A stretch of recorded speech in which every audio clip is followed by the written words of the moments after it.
Hello, അസ്സലാമു അലൈക്കും. നമുക്കിന്നൊരു അയല ഫ്രൈ ചെയ്യുന്നത് കണ്ടാലോ?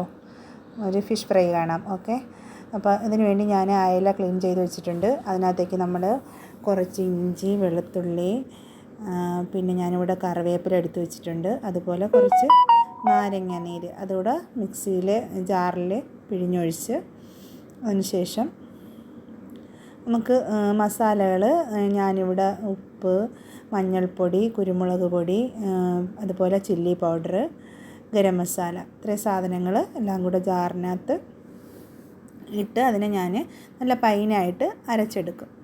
അരച്ചെടുത്തതിന് ശേഷമാണ് ഞാൻ മീനിൽ മസാല തേച്ച് പിടിപ്പിക്കുന്നത്. ഓക്കെ, അപ്പോൾ ഞാനിത് അരച്ചെടുത്ത പേസ്റ്റാണ്. ഈ പേസ്റ്റിനെ ഞാൻ മീനിനകത്തേക്ക് തേച്ച് പിടിപ്പിക്കുകയാണ്.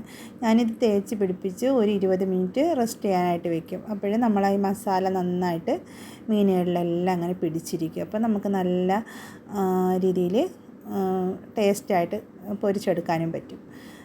നിങ്ങളൊക്കെ എങ്ങനെയാണ് ചെയ്യുന്നത്? നിങ്ങളൊക്കെ ഇതുപോലെ മസാലയൊക്കെ പിടിപ്പിച്ച് വെച്ചിരിക്കാറുണ്ട്? അതേ മസാല പിടിപ്പിച്ച് നമ്മൾ കുറച്ച് നേരം റെസ്റ്റ് ചെയ്യാൻ വെച്ചിട്ട് പൊരിക്കുന്നതും നമ്മൾ മസാല തേച്ച് ഉടനെ പൊരിക്കുന്നതും തമ്മിൽ ഒരുപാട് ഡിഫറൻസ് ഉണ്ട് കേട്ടോ, ഒരുപാട് വ്യത്യാസമുണ്ട്.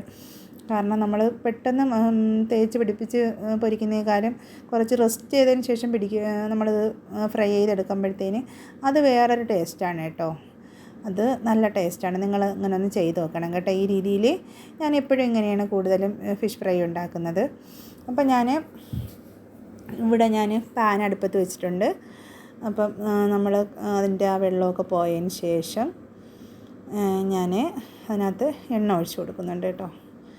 ആ വെള്ളമൊക്കെ നല്ലോണം വറ്റി വരട്ട്. അതിന് ശേഷം ഞാൻ സൺഫ്ലവർ ഓയിൽ വെച്ചിട്ടാണ് ഇവിടെ ഫിഷ് ഫ്രൈ ഉണ്ടാക്കാനായിട്ട് പോണത്. ഓക്കെ, അപ്പോൾ നമ്മൾ അതിനകത്തേക്ക് ചട്ടിയിൽ വെള്ളമെല്ലാം വറ്റിക്കഴിഞ്ഞ് ഇനി നമ്മൾ ഓയിൽ ഒഴിച്ച് കൊടുക്കും. ഓയിൽ ഒഴിച്ചതിന് ശേഷം ഓയിൽ ചൂടായതിന് ശേഷം നല്ല രീതിയിൽ തിളച്ച് വരണം. തിളച്ച് വന്നതിന് ശേഷമാണ് നമ്മൾ മീനിൻ്റെ പീസുകളൊക്കെ ഓരോന്നായിട്ട് അതിനകത്തേക്ക് ഇട്ട് കൊടുക്കും. ഓക്കെ, ഒരേ പീസ് വീതം നമ്മളിങ്ങനെ ഫിഷ് നല്ലതായിട്ട് മസാലയൊക്കെ നല്ലതായിട്ട് പിടിച്ച് വന്നിട്ടുണ്ട്. അപ്പോൾ നമ്മൾ ഈ പീസുകൾ ഓരോന്നായിട്ട് എണ്ണയിലേക്ക് ഇട്ട് കൊടുക്കും. ഓക്കെ, ഞാനിങ്ങനെ ഒരു പീസുകളായിട്ട് ഇട്ട് കൊടുക്കുകയാണ്. നല്ലതായിട്ട് ഒരു ഭാഗം നന്നായിട്ട് മുരിഞ്ഞ് വരുമ്പോഴത്തേന് നമ്മളത് തിരിച്ചിട്ട് കൊടുക്കും. ഈ ഒരു റെസിപ്പി നിങ്ങളെല്ലാവരും ഉണ്ടാക്കി നോക്കണം കേട്ടോ. തീർച്ചയായിട്ടും എല്ലാവർക്കും ഇഷ്ടപ്പെടും. നിങ്ങളെല്ലാവരും സപ്പോർട്ട് ഞാൻ പ്രതീക്ഷിക്കുന്നു. എല്ലാവരും ചാനൽ സബ്സ്ക്രൈബ് ചെയ്യണം കേട്ടോ. സബ്സ്ക്രൈബ് ചെയ്യേ. നിങ്ങൾക്ക് ഈ ഒരു ഫിഷ് ഫ്രൈ ഇഷ്ടമാണെങ്കിൽ, ഇഷ്ടപ്പെട്ടാൽ നിങ്ങൾ തീർച്ചയായിട്ടും കമൻ്റ് ഇടണം കേട്ടോ. ഓക്കെ, ലൈക്ക് ചെയ്യുകയും ചെയ്യണം കേട്ടോ. എൻ്റെ ഫിഷ് ഫ്രൈ നിങ്ങൾ തീർച്ചയായിട്ടും എല്ലാവരും ഉറപ്പായിട്ടും ഉണ്ടാക്കി നോക്കണം കേട്ടോ.